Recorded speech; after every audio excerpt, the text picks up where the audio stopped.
नमस्कार, हूनबिल टीवी देख रहे हैं आप। मैं हूं आपके साथ विशालगढ़। खबरों की शुरुआत करेंगे। उधम सिंह नगर के रुद्रपुर में खेत बचाओ अभियान कार्यक्रम का आयोजन किया गया, जिसमें केंद्रीय कृषि मंत्री शिवराज सिंह चौहान और मुख्यमंत्री पुष्कर सिंह धामी ने शिरकत की है। वहीं कार्यक्रम में केंद्रीय योजनाओं का लोकार्पण किया गया। कार्यक्रम को संबोधित करते हुए सीएम धामी ने कहा कि खेत बचाओ अभियान कार्यक्रम आज जन जन का अभियान बन चुका है। पीएम मोदी के कुशल नेतृत्व में कृषि क्षेत्र में ऐतिहासिक कार्य किए जा रहे हैं। प्रधानमंत्री फसल बीमा योजना, प्राकृतिक खेती को बढ़ावा देना हो या डिजिटल तकनीक का प्रयोग, आज किसान आत्मनिर्भर की ओर तेजी से आगे बढ़ रहा है।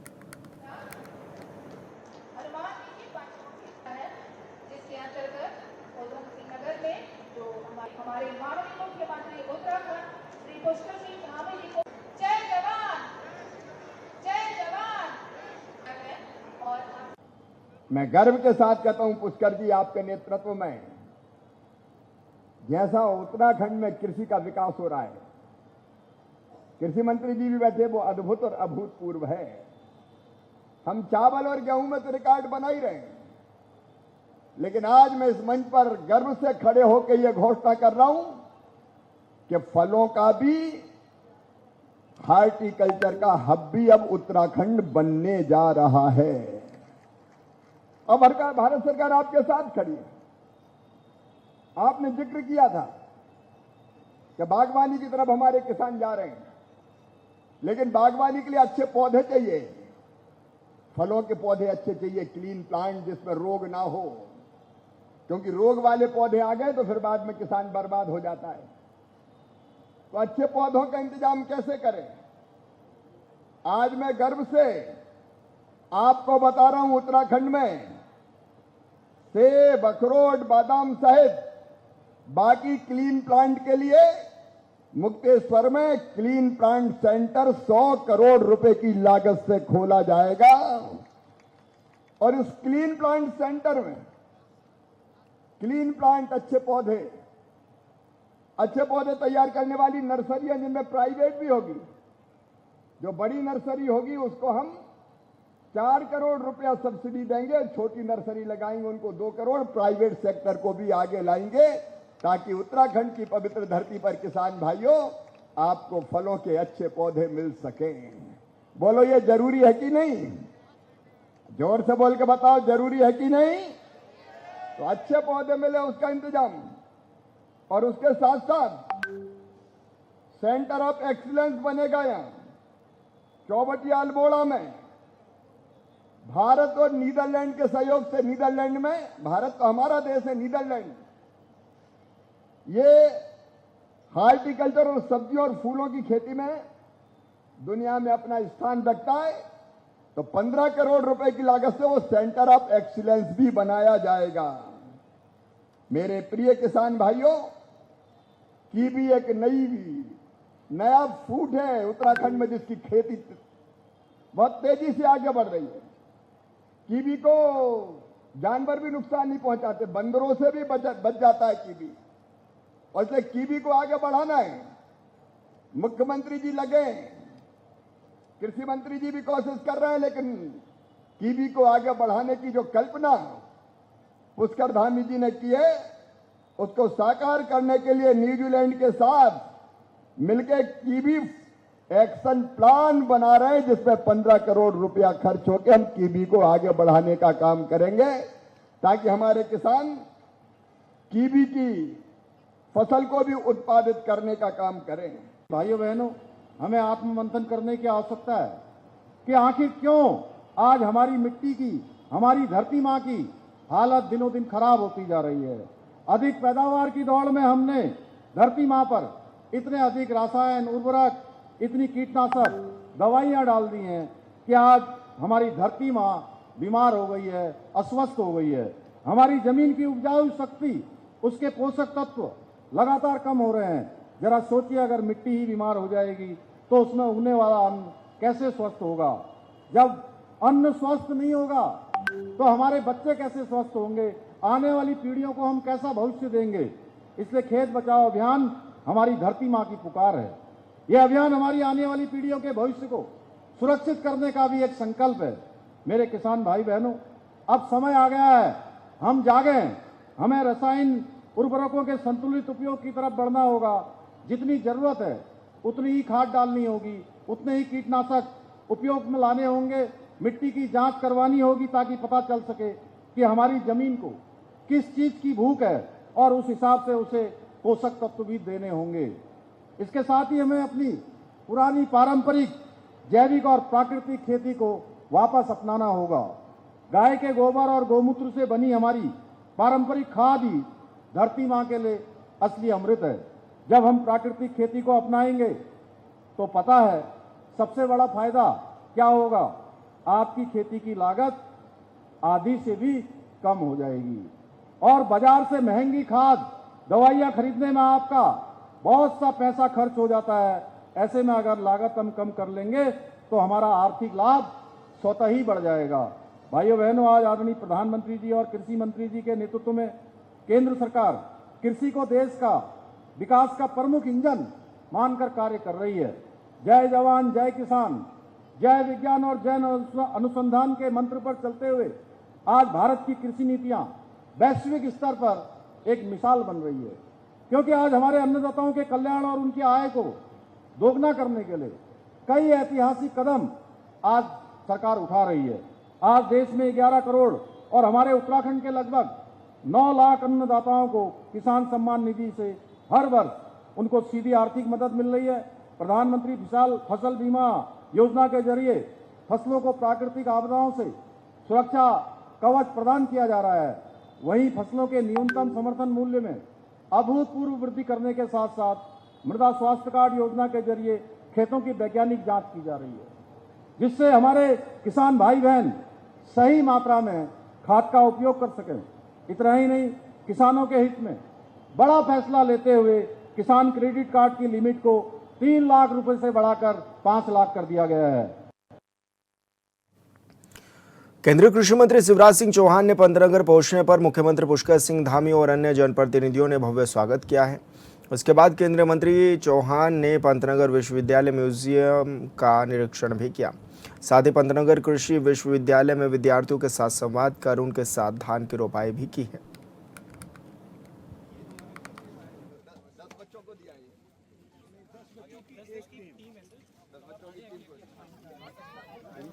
सारे ये पौध को खराब कर रहे हो यार।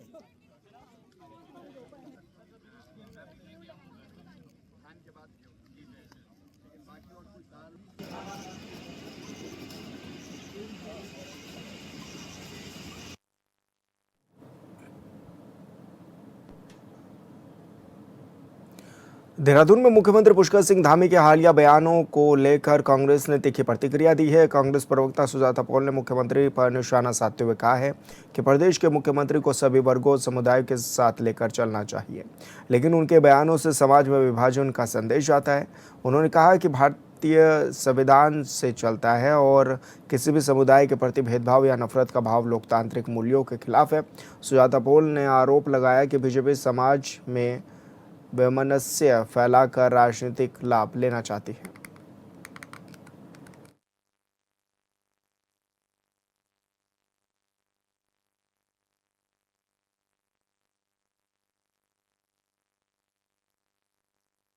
वो मुख्यमंत्री बनने के लायक नहीं थे, फेल्ड विधायक थे, जबरदस्ती विधायक बनाए गए, ये तो साफ है। लेकिन मुख्यमंत्री के मुंह से अगर इस तरह के शब्द निकलते हैं, यानी कि आप अपने राज्य में एक ऐसे समुदाय जिससे आप नफरत करते हैं, आप उनको बता रहे हैं आपके लिए यहाँ जगह नहीं है।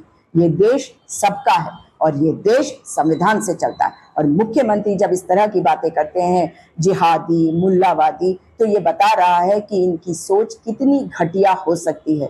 और भले ही ये कोशिश कर रहे हो कि दंगे हो जाए, भले ही ये सोच रहे हो कि आपस में लोग वैमनस्य पैदा करके लड़ाई लड़े, वो होने वाला नहीं है। ये बात साफ है और भाजपा को समझना चाहिए कि ये राज्य उनका भी है और केवल वोटों की राजनीति के लिए, सत्ता के लिए लोगों को लड़वाना ये उनका कार्य नहीं है। अगर वो सचमुच में एक राष्ट्रीय पार्टी है, उनका काम है कि देश में और प्रदेश में सांप्रदायिकता नहीं, सौहार्द का माहौल बना के रखे। उत्तराखंड कांग्रेस में संगठन और टिकट वितरण को लेकर चल रही चर्चाओं के बीच बीजेपी ने कांग्रेस की अंदरूनी राजनीति पर सवाल उठाए हैं। बीजेपी विधायक विनोद चमोली ने कहा कि कांग्रेस के हालिया बयानों से साफ है कि पार्टी के भीतर नेतृत्व और टिकट को लेकर असमंजस की स्थिति बनी हुई है। उन्होंने कहा कि पहले कांग्रेस की बैठकों में एक ही परिवार एक टिकट की बात होता करती थी, लेकिन अब उसी मुद्दे पर अलग अलग तरह के बयान सामने आ रहे हैं, जिससे पार्टी के भीतर भ्रम की स्थिति पैदा हो गई है। विनोद चमोली ने कहा कि कांग्रेस की ओर से यह बयान भी आया है कि जो पदाधिकारी चुनाव लड़ना चाहते हैं उन्हें संगठनात्मक पद छोड़ देना चाहिए। उनका कहना था कि यह संकेत सीधे प्रदेश अध्यक्ष गणेश गोदियाल की ओर जाता है, क्योंकि वो भी चुनाव लड़ने की इच्छा जता चुके हैं।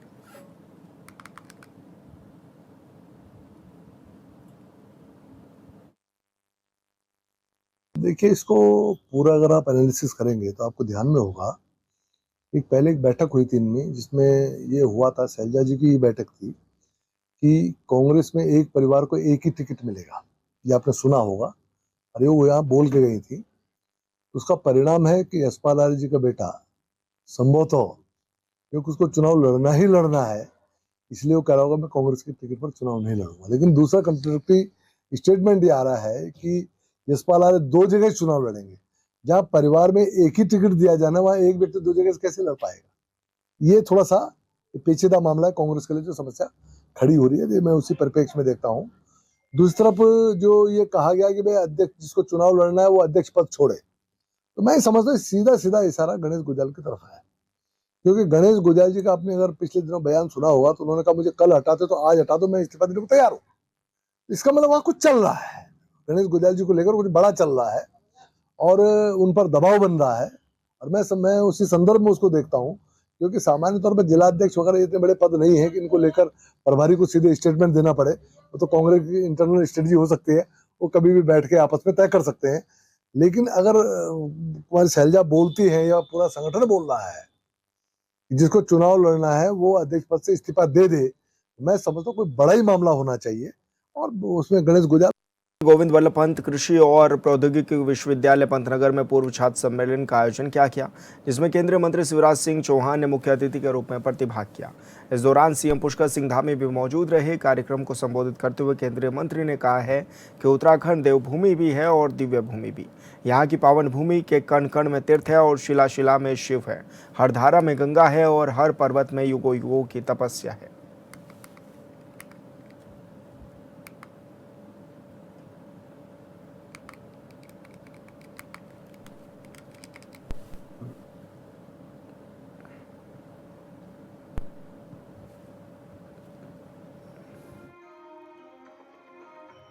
हमारे यहां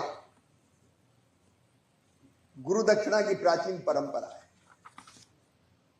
यह अलग बात है कि द्रोणाचार्य जी ने एकलव्य का अंगूठा ही मांग लिया था, लेकिन जिस विश्वविद्यालय ने हमको इस योग्य बनाया, लायक बनाया, हम उस विद्यालय के लिए क्या कर सकते हैं।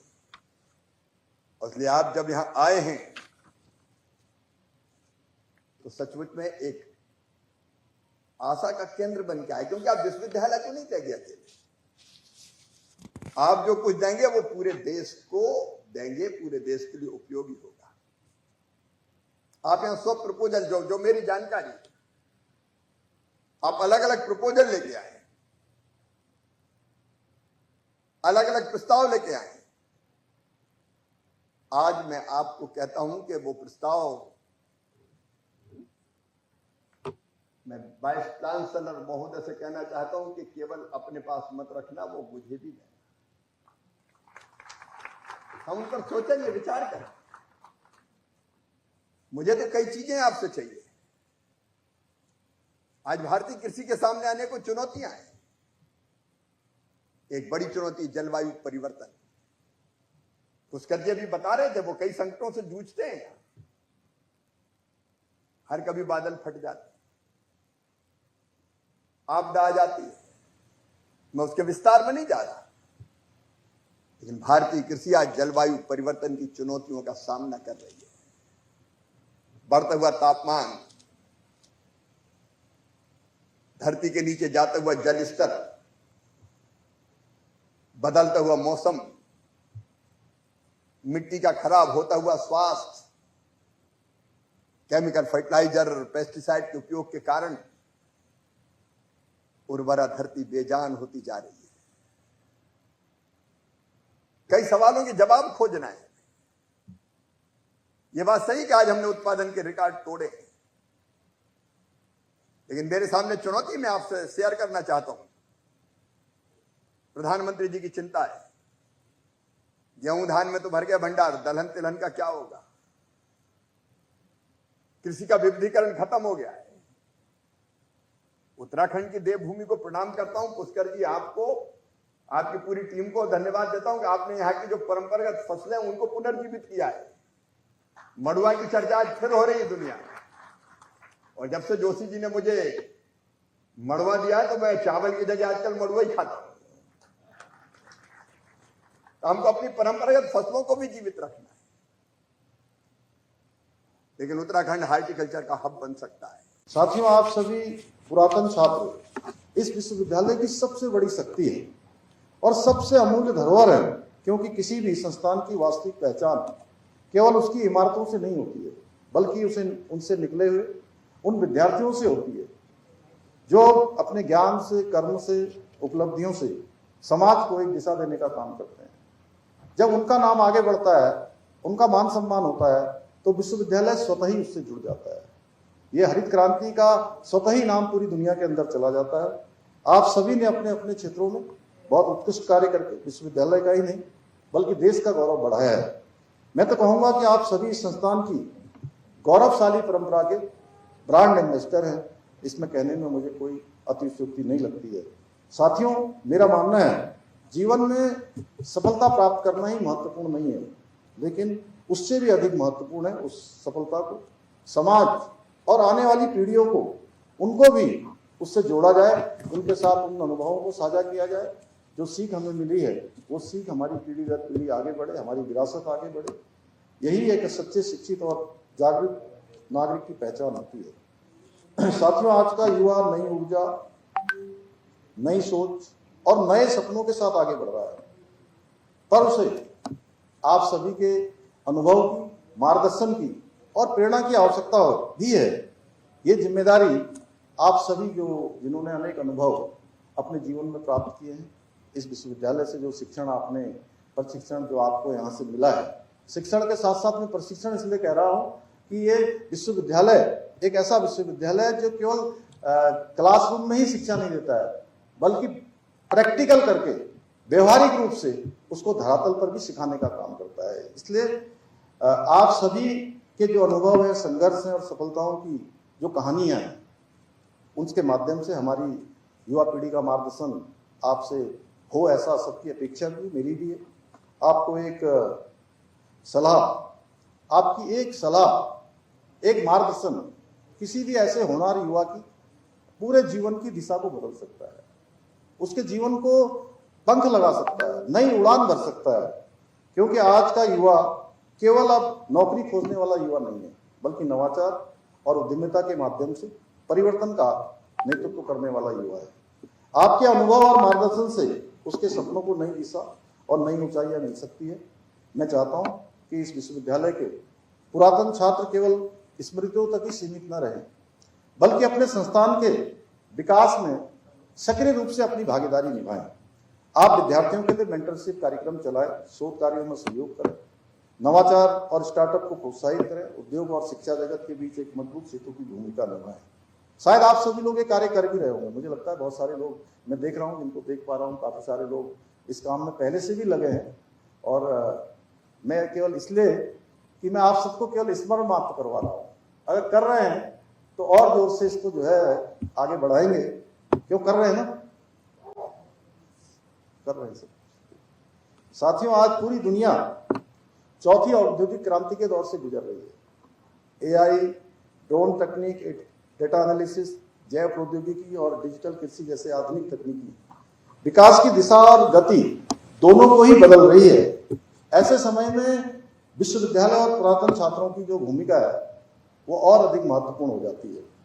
आप सभी के पास ज्ञान का भंडार है, अनुभव है, विशेषज्ञता है और वैश्विक दृष्टिकोण का विशाल एक विजन है। उसकी सारी सारा अनुभव है। यदि इस सामूहिक शक्ति को उत्तराखंड के विकास से जोड़ा जाए तो ये देश के लिए भी परिवर्तनकारी सिद्ध हो सकता है। विशेष रूप से उत्तराखंड को पर्वतीय कृषि आज अनेक चुनौतियों का सामना कर रही है, चाहे वो छोटे और बिखरे हुए हमारे खेत हों, जंगली जानवरों से फसलों को होने वाला नुकसान हो, युवाओं का पलायन हो, सीमित बाजार पहुंच हो, या फिर जलवायु परिवर्तन की समस्या हो जिसका सामना हमें प्रत्येक वर्ष करना पड़ता है। इन सभी चुनौतियों का समाधान केवल सरकारी योजनाओं से नहीं हो सकता है, बल्कि ज्ञान, नवाचार और सामूहिकता सहभागिता से संभव है कि हम इन सभी चुनौतियों पर पार पा सकते हैं। इस दिशा में आप सभी पुरातन छात्र जिनका व्यापक अनुभव है, उनकी बहुत महत्वपूर्ण भूमिका हो सकती है। आप आधुनिक कृषि तकनीकी, मूल्य संवर्धन, कृषि प्रसंस्करण, जैविक खेती, प्राकृतिक खेती, कृषि उद्यमिता और डिजिटल मार्केटिंग जैसे क्षेत्रों में अपने अनुभव से किसानों को और युवाओं को लाभान्वित कर सकते हैं। साथियों, आज आदरणीय प्रधानमंत्री जी के नेतृत्व में उत्तराखंड विकसित होने की दिशा में तेजी से आगे बढ़ रहा है। हमारा लक्ष्य केवल आर्थिक विकास नहीं है, बल्कि ऐसा विकास है जो समग्र हो, जो गांव, गरीब, किसान, महिला, युवा सभी को अवसर प्रदान करे। हमारा प्रयास है कि उत्तराखंड केवल प्राकृतिक सौंदर्य और आध्यात्मिक विरासत के साथ साथ ज्ञान, विज्ञान, अनुसंधान और नवाचार के लिए भी देश में अपना विशिष्ट स्थान और पहचान बनाए। इसके लिए नई स्टार्टअप नीति, कौशल विकास कार्यक्रमों में नवाचार आधारित पहलों के माध्यम से युवाओं को आगे बढ़ाने के लिए अवसर प्रदान किए जा रहे हैं। हम चाहते हैं कि हमारा विद्यार्थी और युवा उद्यमी जो नई टेक्नोलॉजी है उस पर कार्य करे, स्थानीय समस्याओं के समाधान खोजे और अपने नवाचारों को वैश्विक मंचों तक पहुंचाए।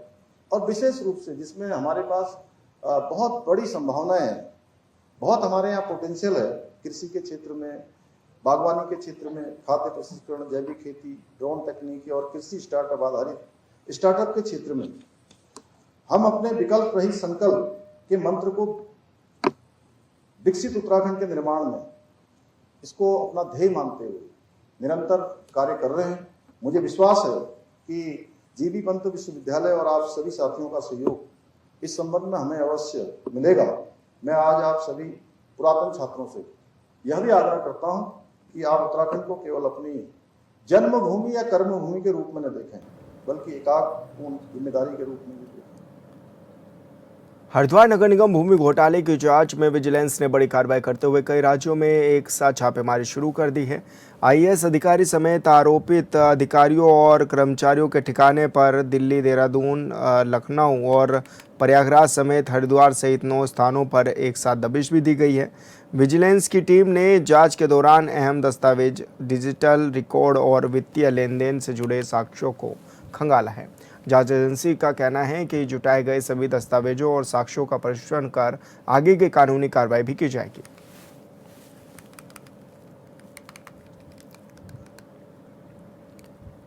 उत्तराखंड में अगले कुछ दिनों तक मौसम का मिजाज बदला हुआ रहने वाला है। मौसम विभाग ने 26 जून से 1 जुलाई तक राज्य के अधिकांश पर्वतीय जिलों में हल्की से मध्यम बारिश और गरज चमक के साथ ही बारिश का पूर्वानुमान भी जारी किया है। मौसम विभाग के अनुसार 28 जून तक उत्तराखंड के पर्वतीय जिलों में कई स्थानों पर हल्के से मध्यम बारिश और गर्जना के साथ बारिश होने की संभावना है। वहीं हरिद्वार, उधम सिंह नगर में कुछ स्थानों पर हल्की बारिश हो सकती है। 29 जून को पिथौरागढ़ और बागेश्वर जिलों में कई स्थानों पर बारिश की गतिविधियां बढ़ने के आसार हैं, जबकि अन्य पर्वतीय क्षेत्रों में हल्की से मध्यम बारिश का दौर जारी रहेगा।